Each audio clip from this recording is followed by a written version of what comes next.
Emily Patso zam re ti te hi zor mo channel hian uploada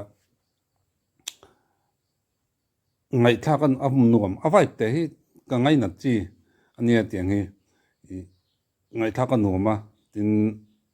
nge lung len deuh te nge mo khar deuh te hian ngai thak hi anuam hei lung len hi min nem he tiang avai pang te hi ka du chi keima chon ka ngai na ania ngai thak an nuam a ha dam ka ti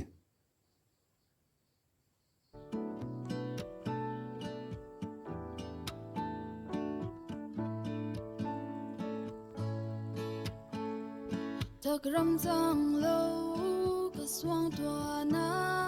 tin lại liam tu cái thân bề kha cái ta na par như xí lâu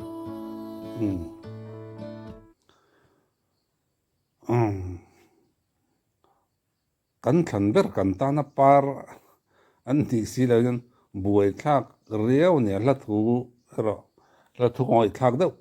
ani don ta the lai kan ngai tha chiang lu tuk lo voi ni chu ngai tha chuak to ma se a la kal dan thrim thrim ma te ka se kan ka du zong ngai thak nuam ka ti zong ne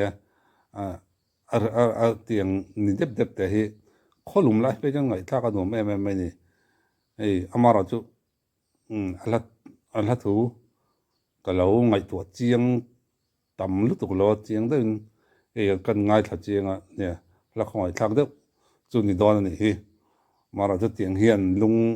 lung len hi a nem du ania cái lung kham ber chang a be kha rem lâu mo he shin na du ai cái sam sual vang em ni ti ema cái lâu nat le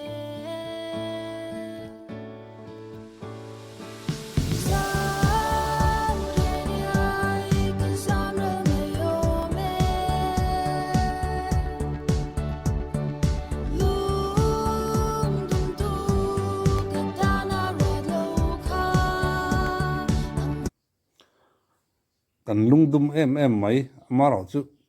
kan ta na ruat ni si lo han ton hi chu ril ro ha thak ve deuh mai ni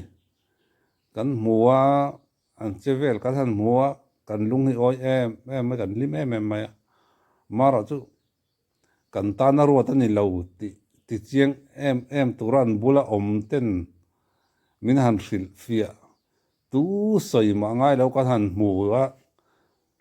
fia deuh mai ka han mu fia hi chu re om du deuh mai ni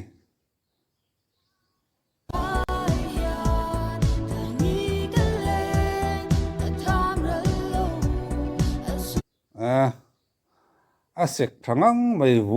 vur tlakara po kor phelin la in ti sek ngat thei me ki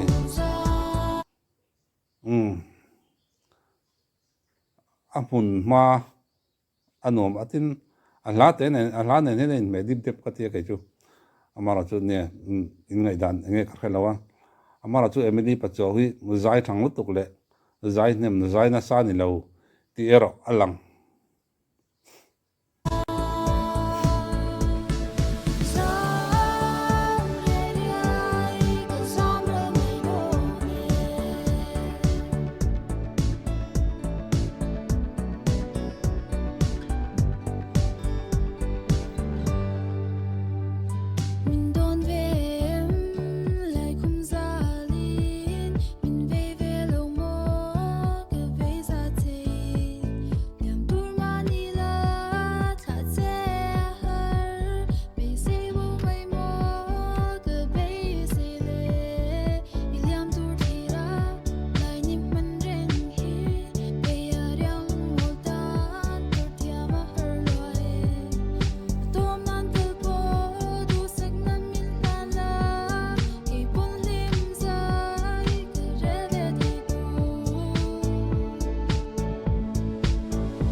an music le an shooting na hi ai nge mo in me phian mai de nga ra ni pui la ya vur tla hanen kal mau mai chu boi thak na chen a om a in me lo han ti tur chu ni ama chu a hla le a music video na hen a in me em thung ani le loi sia chu tiang ta chon hei an ron met bel thiama an videographer te rin ein thapian an hlam mil deuh tur sin in nge a season kan ngai thak season le an video shooting season in mil chi si lo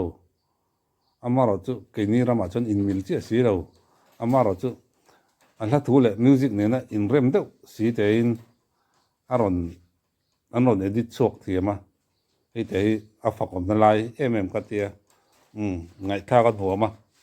Emily zai na salo ti hriat amaro chu azai thiam thungani azai thiam azai ngai tha kan huama han tang sau se la thadeu deuh nal deuh ron nei zel thayang karin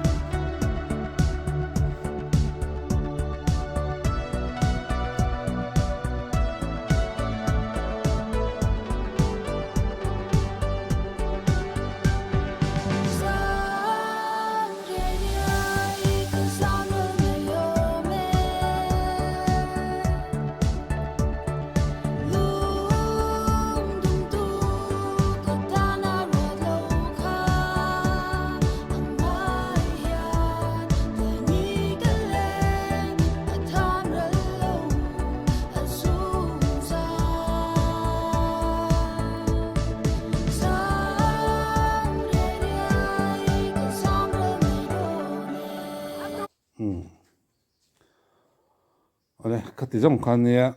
a hla hi ke chuan nia tun lai hla kan hlalom em ho gu te ngai to chuanin nia ngai thla tam lu tuk lo mai thei amaro chu